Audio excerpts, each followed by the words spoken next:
다 차렸으면 한 절씩 교독하겠습니다. 제가 먼저 하겠습니다.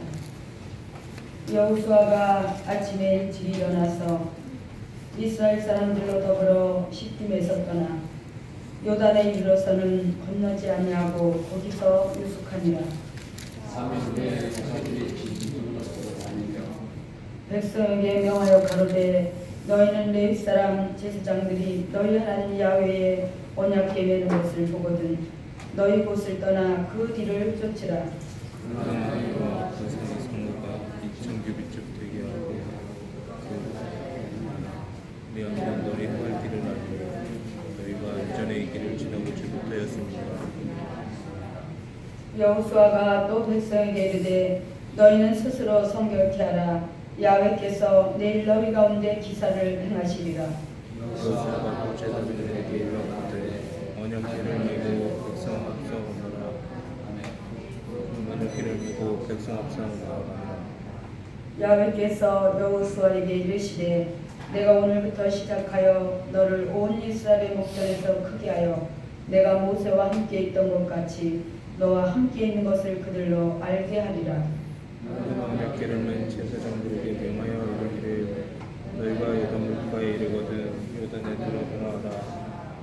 여호수아가 이스라엘 자손에게 이르되 이리 와서 너희 하나님 야훼의 말씀을 들으라 하고 또 말하되 하시는 하나님이 너희 가운데 계시사 가나안 족속과 헷 족속과 히위 족속과 브리스 족속과 기르가스 족속과 아모리 족속과 여부스 족속을 너희 앞에서 정령이 쫓아내실 줄을 이유는 너희가 알고 보라 온 땅이 주의 언약궤가 너희 앞서 요단으로 들어가나니 이제 이스라엘 지파 중에서 내 집회에 한스도치 12명을 택하라. 온 땅에 주 야훼의 궤를 맨 제사장들의 발바닥이 요단물을 밟고 멈추면 요단물 곧 위에서부터 흘러내던 물이 끊어지고 쌓여 서리라. 백성이 요단을 건너려고 자기들의 장막을 변할 때에 제사장들은 언약궤를 메고 백성 앞에서 행하니라. 요단이 몸에 거두는 시기에는 항상 언덕에 넘치더라. 궤를 맨 자들이 요단에 이르며 궤를 맨 제사장들의 발이 물가에 잠기자 곧 위에서부터 흘러내리던 물이 그쳐서 심히 멀리 사르단에 가까운 아다무 근방에 일어나 쌓이고 흘러가는 물은 온전히 끊어지매 백성이 이르고 앞으로 바로 나갔으니 다같이 야훼의 언약궤를 맨 제사장들은 요단 가운데 마른 땅에 굳게 섰고 온 이스라엘 백성은 마른 땅으로 행하여 요단을 건너니라. 아멘.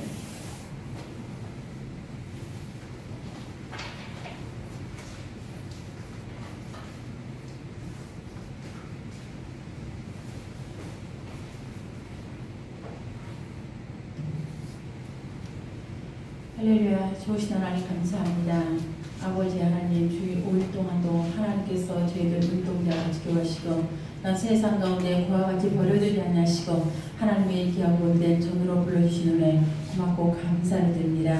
하나님 아버지 특별히 세우신 우리 정신 목사님 하늘 원산 능력 떨어주시고 오늘 밤도 귀한 생명의 말씀을 전파하실 때 아버지 그 말씀이 저희의 심령 골수 가운데 골수를 찔러 쪼개는 놀라운 능력의 말씀이 되게 도와주시고 또한 아버지 하나님 이 전을 찾아온 하나님의 귀한 백성들 기억하여 주옵소서. 아버지 하나님 답답하고 컬컬한 심령으로 이 전을 찾아왔을지라도 오늘 이밤 주님 앞에 간절히 부르짖어 사모하며 기도할 때 하나님께서 아버지 주신 말씀에 응답하여 주시고 또한 기도에 응답하여 주셔서 오늘 이 밤도 하나님을 만나고 돌아가는 귀한 심령들 될 수 있도록 주님 도와주시옵소서. 이 교회가 날마다 창대케 되는 놀라운 역사가 하나님 능력 안에 임할 수 있도록 주님 또한 역사하여 주시옵소서. 감사하며 우리 주 예수 그리스도 이름 받들어 기도합니다. 아멘. 아멘. 할렐루야. 아멘. 우리 옆에 있는 분하고 이렇게 인사합시다. 당신은 천하보다 귀한 사람입니다. 당신은 천하보다 귀한 사람입니다. 할렐루야. 하나님은 우리 한 영혼을 천하보다 귀하게 여겨주십니다. 할렐루야. 오늘 우리가 일의 중간에도 불구하고 또 많이 추워요. 그렇죠? 오는데 얼굴 따갑더라고요. 걸어보는데. 그 정도로 굉장히 쌀쌀하고 추운 날씨입니다. 그런데 우리가 세상 것과 타협하지 않고 하나님께 가서 찬양하고 또 기도하고 예배 드려야지, 하나님 만나야지 하는 사모함과 소망을 가지고 오늘 이 자리에 온 줄 믿습니다. 아멘. 그렇기 때문에 오늘 말씀을 통해서 반드시 하나님 만나야 됩니다. 하나님의 말씀은 살았고 운동력이 있어 좌우의 날선 어떤 검보다도 예리하여 영과 hun감이 간절과 골수를 찔러 쪼개며 또 그 마음의 뜻과 생각까지 감찰하나니 이렇게 말씀을 합니다. 그래서 오늘 말씀을 잘 들을 때 말씀을 집중해서 잘 듣고 그리고 그 말씀을 내 신비에 새길 때에 또 신앙의 결단이 설 때에 여러분 말씀을 통해서 하나님 만나신 줄 믿으시기 바랍니다. 아멘. 오늘은 여호수아 3장 1절에서 17절의 말씀을 가지고 순종하여 건넌 요단강과 같은 주제로 은혜를 나누고자 합니다. 여호수아 3장은 이제 이스라엘 백성이 가장 난 코스인 요단강을 건너서 여리고로 나아가는 그런 과정을 기록하고 있는데 홍해를 건널 때와는 달리 몇 가지 특별한 점을 볼 수가 있습니다. 홍해를 하나님이 건너게 하실 때는 미리 갈라놓고 건너게 하셨어요. 이스라엘 민족이 애굽에서 나올 때는 그들은 믿음이 없었습니다. 그래서 애굽에서 10가지 그런 재앙의 기적을 보여주시고 그들의 마음을 열어주셔서 우리가 이 애굽에서 갖은 노역과 고통 속에서 우리가 고통을 당했지만 그래도 무작정 이 애굽을 떠난다는 것은 모험일지 몰라.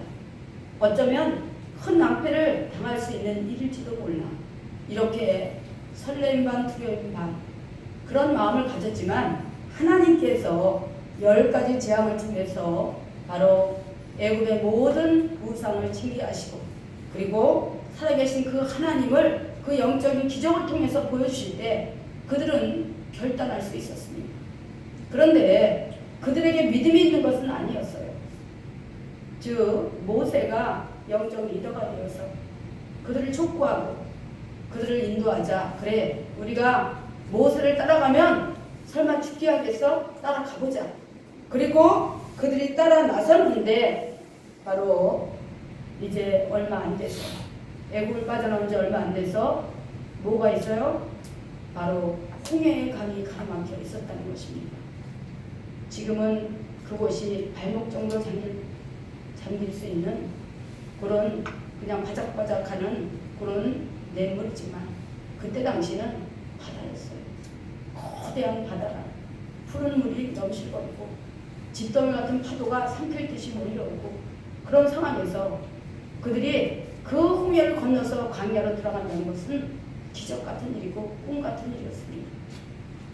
그런데 바로 하나님께서는 거기를 건너가게 하시는데 어떻게 했어요?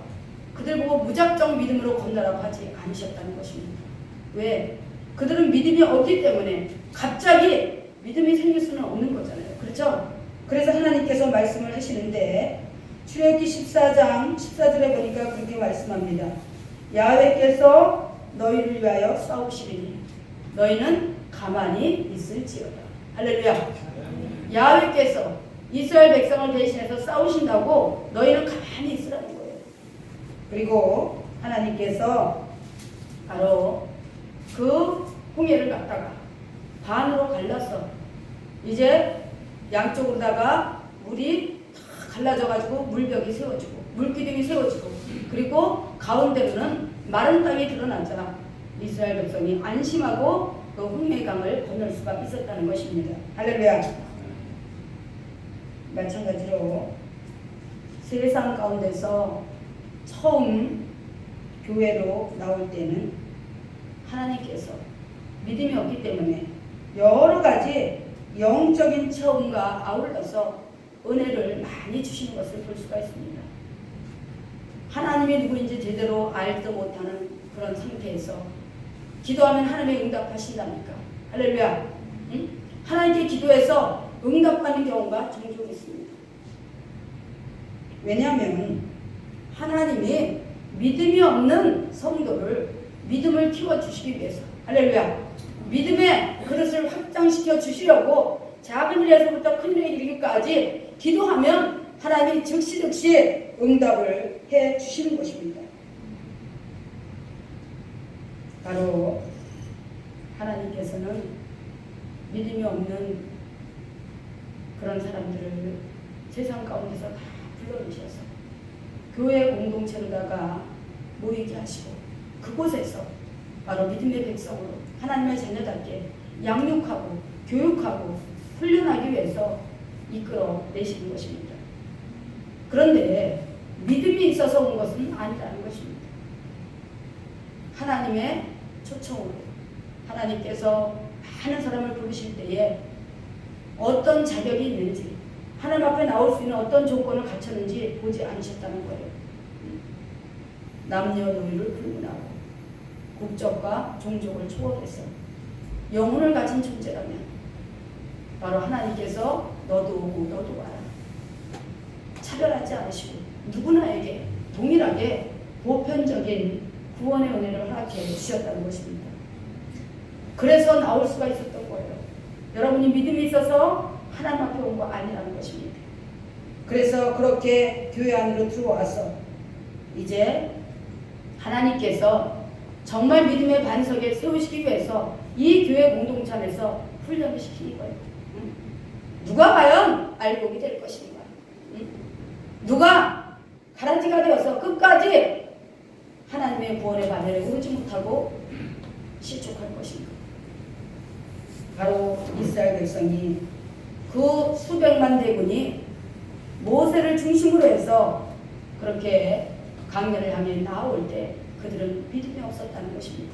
그렇기 때문에 하나님께서 이제 요단강 앞에 섰을 때 요단강을 갈라지게 하시고 그들을 인도하셔서 그렇게 광야로다가 이끌어 내셨다는 사실입니다. 할렐루야.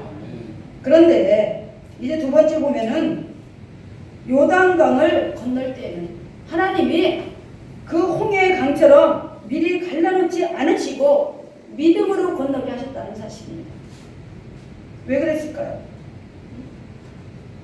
말 그대로 요단강은 가나안으로 들어가기 위한 마지막 난코스입니다. 그런데 홍해와는 달리 이스라엘 백성으로 하여금 먼저 강을 건너게 하시는데 그냥 무작정 건너라고 한 것이 아니고 바로 하나님의 언약궤를 약 900m 전방에다 두시고 그 언약궤를 보면서 따라 건너게 하셨다는 것입니다. 그럼 그 언약궤 안에는 무엇이 들어있을까요?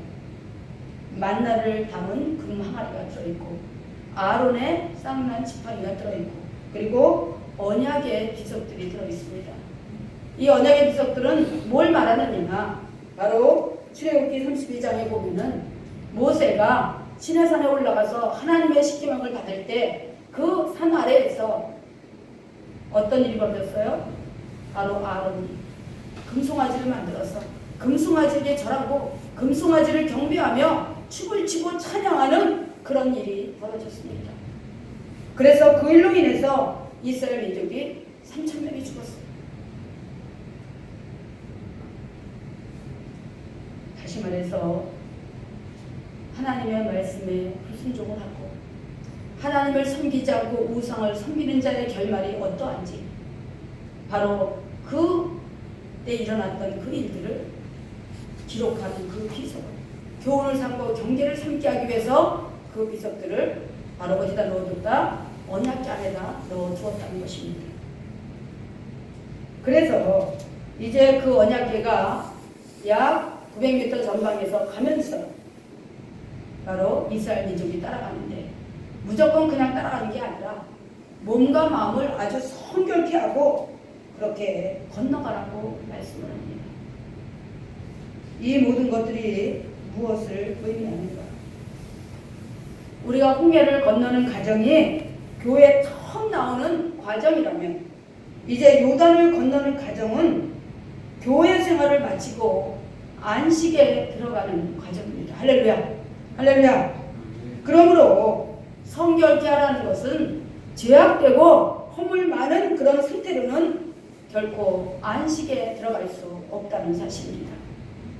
더구나 하나님의 언약궤를 900m 전방에 두고 그 넘실대는 요단강을 건너라는 것은 바로 환경에 어떤 역경이 몰아쳐도 어떤 고난이 와도 어떤 상황에서도 무조건 하나님 말씀에 순종하고 말씀을 따라 가라고 말씀하고 있는 것입니다. 할렐루야. 그래서 우리가 시편 119편 105절에도 보면 그렇게 말씀합니다. 뭐라 그래요? 하나님의 말씀은 내 발의 등이요 내 길의 빛입니다. 할렐루야. 할렐루야. 믿음은 순종입니다. 순종하지 않는 사람은 믿음의 사람이 아닌 불순종의 사람입니다.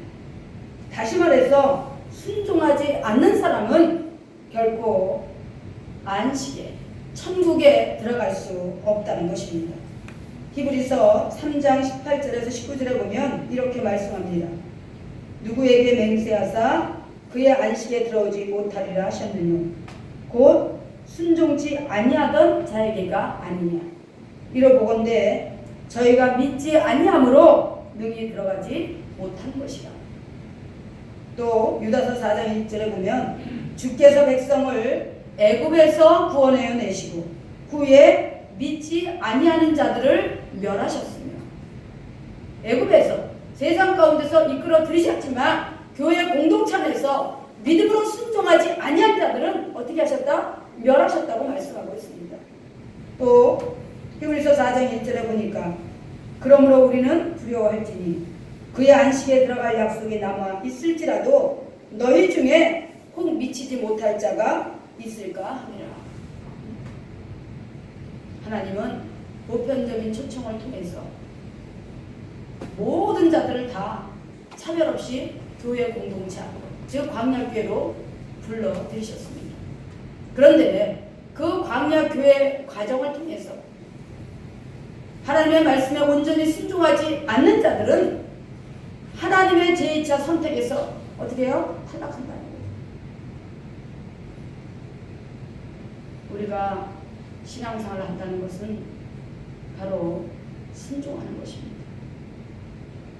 내가 할 수 있어서 순종하는 것이 아니고 내가 순종할 만해서 하는 것이 아니고 오직 하나님의 말씀이라면 그 말씀에 따라서 우리는 순종을 해야 되는 것입니다. 할렐루야. 그런 얘기가 있죠. 어떤 이제 성자가 자기 제자들을 선택하는 과정에서 광고문을 이제 써서 여기저기다 많이 붙여두고 제자를 뽑는다고 그렇게 광고를 했습니다. 그랬더니 많은 사람들이 왔어요. 과연 그 성자는 어디에다 기준을 두고 제자들을 뽑으려고 했을까요? 확신이 많은 사람, 경험이 많은 사람, 신앙의 연륜이 오래된 사람, 아니면 재물이 많은 사람, 아니면 외모가 잘난 사람, 어디에다 기준을 두었을까요? 모두가 다 이렇다는 그런 경험과 화려한 경력을 가지고 제자가 되기 위해서 찾아왔습니다.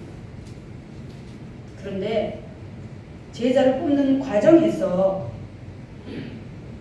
시험을 치르는데 시험은 너무나도 단순하고 쉬웠습니다.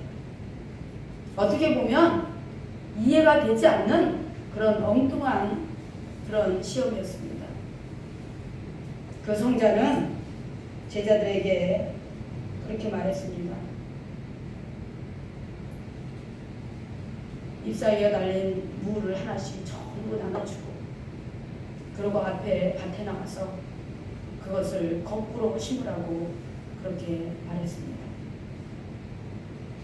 그러자 많은 사람들이 도저히 상식적으로 이해가 가지 않는 그런 행위를 주문하는 것을 보면서 불평을 했어요. 아니, 물을 심으려면 뿌리부터 똑바로 심어야지 왜 잎사귀부터 거꾸로 심으라고 하는가? 이게 상식적으로 가능한 일인가? 옳은 일인가? 이해가 되는 일인가 하면서 모두가 다 아마도 저 성교님이 뭔가 착각을 했을 거야. 뭔가 잘못을 맡겼을 거야. 그러면서 모두가 다 어떻게 했어요? 그 무 뿌리 밑둥부터 이렇게 밭에다가 심었습니다. 그런데 그 중에 딱 한 사람, 그 사람은 그 성자의 주문대로, 요구대로 그 줄기, 잎사귀부터 거꾸로 그 물을 심었습니다. 이제 성자가 제자가 되려고 하는 사람들에게 시험을 준 그 과정을 지켜보면서 이제 그 결과를 이렇게 체크를 해보니까 모두가 다 자기 속에 오른 대로, 자기 상식에 오른 대로 그렇게 무가 밑으로 가게, 밑뿌리가 밑으로 가게 해서 다 심어놨는데 유일하게 한 사람만이 그 성자가 주문하는 대로 거꾸로 심었습니다. 누가 과연 합격을 하고 탈락을 했을까요? 똑똑하다고, 자기 생각이 옳다고, 그렇게 상식에 맞는다고 그렇게 결정하고 정상적으로 물을 심었던 많은 제자 지망생들이 다 탈락을 했습니다. 그리고 오직 한 사람 거꾸로 심었던 그 제자만이 합격을 했습니다. 그렇다면 그 성자가 보고자 했던 것은 무엇일까요? 그 성자가 보기 위한 핵심은 무엇이었을까요? 바로 온전한 순종이었다는 것입니다. 할렐루야. 할렐루야. 마찬가지로 하나님께서 이스라엘 민족이 요단강을 건널 때에는 하나님의 법궤를 전방 900m에다가 딱 놓고 그리고 이제 제사장들이 그 법궤를 언약궤를 딱 붙들고 있는데 무조건 강이 깊든지 물살이 세든지 건너든지 못 건너든지 그 언약궤를 보면서 그 요단강을 건너라고 명령을 하셨습니다.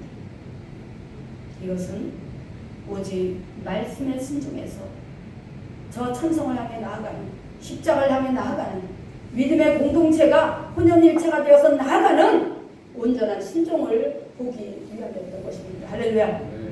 할렐루야. 여러분도 마찬가지입니다. 하나님이 말씀하시면 순종해야 돼요. 온전히 순종하고 즉시로 순종해야 됩니다. 내 소견에 옳지 않다고 내 경험에 의하면 내 기준에 의하면 상식적으로 비추어 볼 때 이건 아니라고 그렇게 거절하고 온전히 행하지 않는다면 그건 믿음의 사람이 아닙니다. 왜냐하면 하나님이 원하는 것은 능력의 사람도 아니고 학식이 많은 사람도 아니고 재물이 많은 사람도 아니고 외모가 잘난 사람도 아니고 오직 그 마음 중심에 야훼 하나님을 보시고 그 하나님을 경외하고 두려워하며 오직 그 하나님을 따르고자 하는 믿음의 순종 있는 자를 하나님은 찾고 계신다는 것입니다. 할렐루야. 네. 할렐루야. 세 번째로 개를 맨 제사장들의 발이 물가에 잠기자 요단물이 갈라졌습니다. 여호수아 3장 15절에서 17절에 보니까 이렇게 말씀합니다. 요단이 몸에 거두는 시기에는 항상 언덕에 넘치더라. 개를 맨 자들이 요단에 이르며 개를 맨 제사장들의 발이 물가에 잠기자 곧 위에서부터 흘러내리던 물이 그쳐서 심히 멀리 사르단에 가까운 아다무 변방에 일어나 쌓이고 아라바의 바다 여매를 향하여 흘러가는 물은 온전히 끊어짐에 백성이 여리고 앞으로 바로 건널세. 야훼 언약궤를 맨 제사장들은 요단 가운데 마른 땅에 굳게 섰고 온 이스라엘 백성은 많은 땅으로 행하여 요단을 건너니라. 할렐루야. 여기서 계를 맨 제사장들은 오늘날 목회자를 가리킵니다. 그런데 그 목회자들은 성도들을 천국으로 인도하는 자들입니다. 무엇으로? 말씀으로. 자기 경험으로 인도하는 거 아니에요. 자기 능력으로 인도하는 거 아닙니다. 자기 지식으로 인도하는 거 아닙니다. 자기가 가진 재물로 인도하는 거 아닙니다. 오직 하나님의 말씀으로 온전히 성도들을 가르치고 양육하고 훈련하여서 바로 십자가를 향해 천성을 향해 하나님의 뜻 가운데로 그렇게 인도해 가는 자가, 이끌어 가는 자가 바로 주의 종들입니다. 그런데 하나님은 그 성도들이 억지로 하고 마지못해 하고 이렇게 하는 것을 기뻐하지 않으신다는 것입니다. 오직 하나님의 말씀이라면, 주의 종의 권면이라면 하나님 목전의식을 가지고 두렵고 떨리고 산만한 마음으로 온전히 순종해 나가고 온전히 동역자가 되어서 함께 할 때에 하나님은 기뻐하시고, 할렐루야, 능력을 주시고 은혜를 주시고 축복을 주시고 영원한 구원의 길로 인도해 가신다는 것입니다.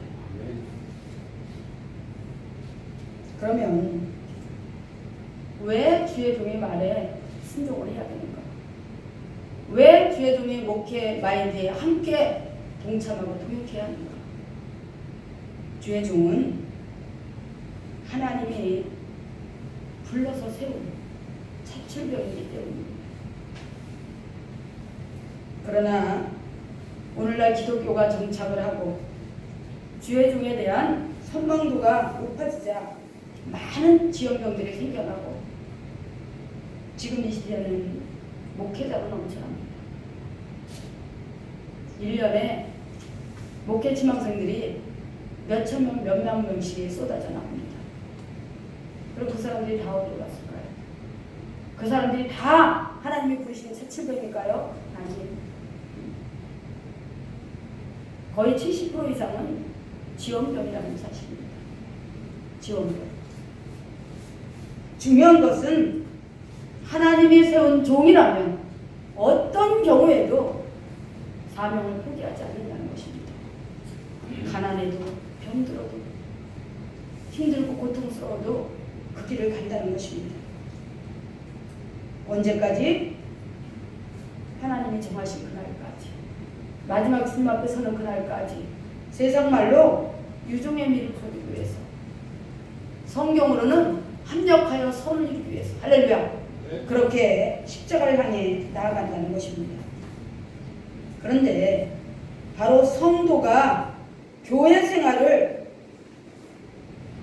말씀을 맡은 주의 종과 더불어서 얼마나 신실하게 동역하였는가에 따라서 그 결과가 결정되어진다는 사실입니다. 할렐루야.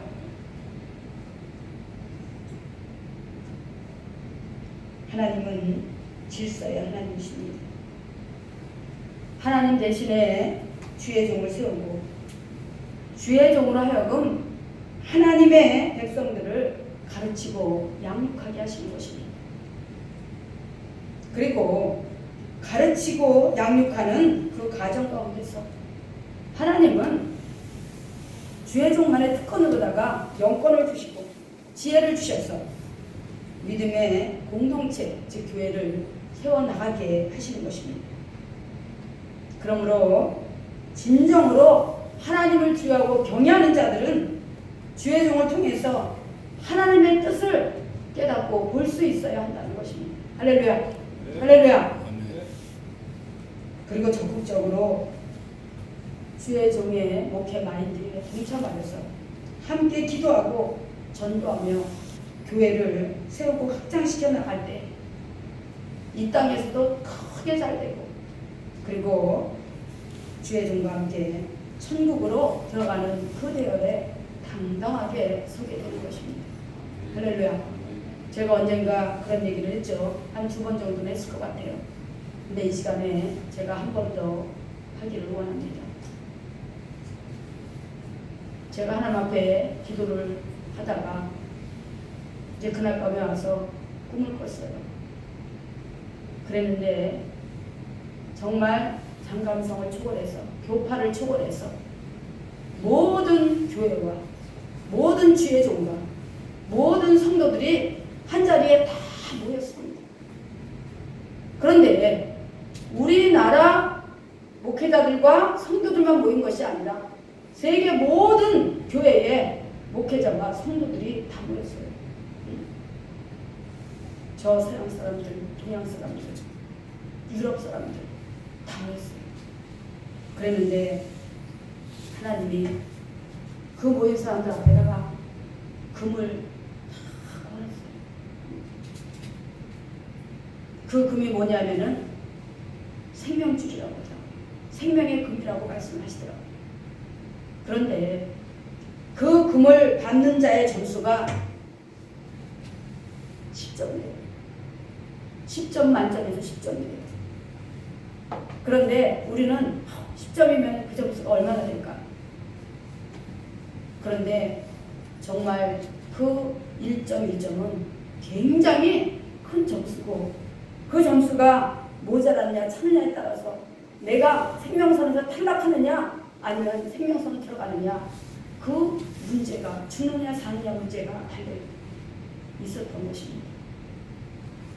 그런데 제가 이렇게 보니까 평소에 이렇게 정말 연약해 보이고 정말 무능력해 보이고 그랬던 사람인데 오직 믿음 안에서는 하나님만 바라보고 열심히 하나님을 섬기는 데 최선을 다했던 사람들이 바로 그 선을 밟고 서 있더라고요. 저는 깜짝 놀랐어요. 정말 큰 교회 기라성 같은 그런 주의 종들도 많이 있었는데 그 금을 밟은 사람들이 별로 없더라고요. 저는 그 꿈을 꾸면서 너무 두려웠어요. 그런데 저는 꿈에 제가 8점이에요. 점수가 8점. 그래서 제가 물어봤어요. 하나님, 저는 10점이 안 돼서 더 못 받나요? 저는 왜 점수가 8점이에요? 그러니까 하나님이 저한테 그러셔요. 아직 사명이 남아있다고. 사명이 남아있어서 그 2점을 채우면 제가 천국에 들어간다. 할렐루야. 하나님이 우리에게 점수를 주실 때는 바로 순종을 했느냐 안 했느냐, 내가 최선을 다해서 바로 주의 종과 더불어서 하나님이 맡겨주신 그 교회를 세우고 하나님 나라를 세워나가는데 얼마나 헌신봉사 충성하며 마음을 다해서 거기에 동참하고 동역했느냐, 그 결과에 따라서 하나님의 점수가 먹여주는 것입니다. 할렐루야. 응? 제가 어떤 큰 교회 목사님한테 그 얘기를 했더니 그 목사님이 금요 철야예배 때 자기 성도들에게 그 얘기를 했대요. 그랬더니 기도 시간에 회개를 하고 울고 불고 난리가 났다는 거예요. 응? 왜 그랬을까요? 아니라고 나한테 신앙생활했기 때문에 혹시 나는 하나님이 주는 그 점수에 탈락해서 못 미쳐서 나는 구원받지 못하는 거 아닌가, 그런 두려움이 있었기 때문에 자기 자신의 신앙의 상태를 돌아보면서 그렇게 하나님 앞에 회개를 했던 것입니다. 사무엘상 15장에 보면 사무엘이 나오고 또 이스라엘의 초대 왕인 사울 왕이 나옵니다. 그런데 그 사울 왕이 처음에 왕으로 세워질 때는 굉장히 겸손한 사람이었어요. 그래서 하나님께서 사무엘에게 사울 왕에게 가서 기름을 부어서 왕으로 세우라고 하셨을 때 그 사울 왕을 찾아서 이제 기름을 부으려고 하니까 숨어버렸어요. 부끄럽다고. 자기는 자격이 안 된다고. 어디 가서 숨었느냐? 키가 굉장히 커요. 보통 이렇게 큰 사람들보다 머리 하나가 더 크다는 거예요. 그러니까 얼마나 키가 크겠어요. 그리고 얼굴도 잘생겼대요. 아주 준수하고 키도 크고 그런 사람이었어요. 그랬는데 그 사울이 얼마나 겸손했는지 어린아이처럼 행구 뒤에 가서 쪼그리고 앉아서 숨었다는 거예요. 응? 행구가 뭐예요? 진보따리를 말하는 거예요. 행구 뒤에 가서 쪼그리고 앉아서 숨어서 하나님 저는 자격이 없습니다. 저는 한 나라의 왕이 될 만한 그런 사람이 못 됩니다. 그러면서 이렇게 숨었는데 막상 이제 왕위에 오르고 왕권을 쥐게 되자 교만이 들어갔어요. 교만이 들어갔어요. 그래서 하나님께서 아말렉과 이제 전쟁을 치를 때 하나님은 아말렉을 굉장히 미워하셨어요. 왜냐하면 이스라엘 민족이 광야를 향해 나아가는, 가나안을 향해 나아가는 그 과정에서 그들을 방해하고 죽이려고 했고 그렇게 악하게 대적을 했으므로 하나님께서 아말렉은 이 세상에서 도말해버리겠다고 이렇게 말씀을 하셨습니다. 그러면서 아말렉과의 전쟁에서 하나님께서 그 사무엘에게 말씀하시는 거예요. 응? 아말렉이라는 존재는 그 어린아이에서부터 어른에 이르기까지 그리고 그들이 소유하고 있는 그런 양이나 소나 이런 동물들까지도 모두 다 진멸해버려라. 살려두지 말아라. 그랬는데 이제 사무엘이 사울에게 가서 그런 얘기를 합니다. 하나님께서 왕에게 이렇게 명령하셨으니까 그 명령에 순종하라고 이렇게 하나님의 뜻을 전합니다. 그런데 사울 왕은 그렇게 하지 않았어요. 사람은 살릴 사람 살리고 죽일 사람 죽이고 동물들도 실하고 튼튼한 거는 몰래 살려서 감춰두고 그냥 쇠약한 것들은 다 없애버리고 하나님의 명령에 온전히 순종하지 않았습니다. 다시 말해서 주의 종의 권면과 명령에 순종하지 않았다는 거예요. 그러자 하나님이 진노하셨어요. 사무엘에게 그렇게 말씀합니다. 내가 사울을 왕을 세운 것을 후회한다. 왕이 되기 전에는 그렇게 겸손하더니 왕이 되고 나니까 교만해져서 나의 명령을 어기고 주의 종의 권면을 어기고 불순종하고 내가 왕을 세운 것을 후회해서 내가 그 왕위를 빼앗아버리겠다고 패해버리겠다고 사울을 버리겠다고 이렇게 말씀을 합니다. 사무엘은 너무너무 속이 상했어요. 하나님께서 친히 기름 부어 세우신 그런 왕인데 이제 하나님의 말씀에 불순종함으로 왕의 자리에서 쫓겨나게 됐어요. 그래서 가서 사무엘이 사울을 찾아가서 얘기를 합니다. 왜 하나님의 말씀을 그렇게 했습니까? 내가 하나님의 말씀을 듣고 왕에게 전하지 않았습니까? 아말렉과의 싸움에서 모든 것을 다 진멸하라고 내가 하나님의 뜻을 전하지 않았습니까?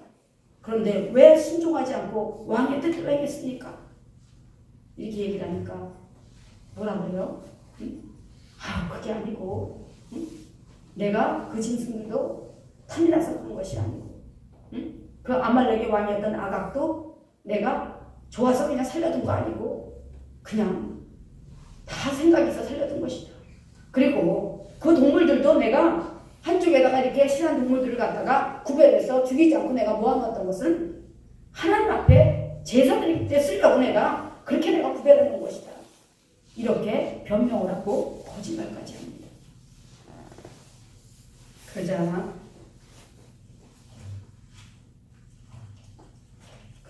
저기가 그런 얘기를 합니다. 우리가 한번 찾아볼까요? 사무엘상 15장.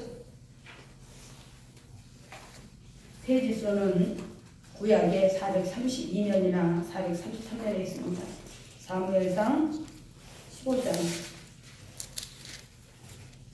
22절에서 23절까지 한번 보겠습니다. 사무엘상 15장 다 같이 읽겠습니다. 시작. 사무엘이 가로되 야훼께서 번제와 다른 제사를 그 목소리 순종하는 것을 좋아하신 같이 좋아하시겠나이까. 순종이 제사보다 낫고 듣는 것이 수양의 기름보다 나으니 이는 거역하는 것은 사술의 죄와 같고 완고하는 것은 사신 우상에게 절하는 죄와 같음이라. 왕이 야훼의 말씀을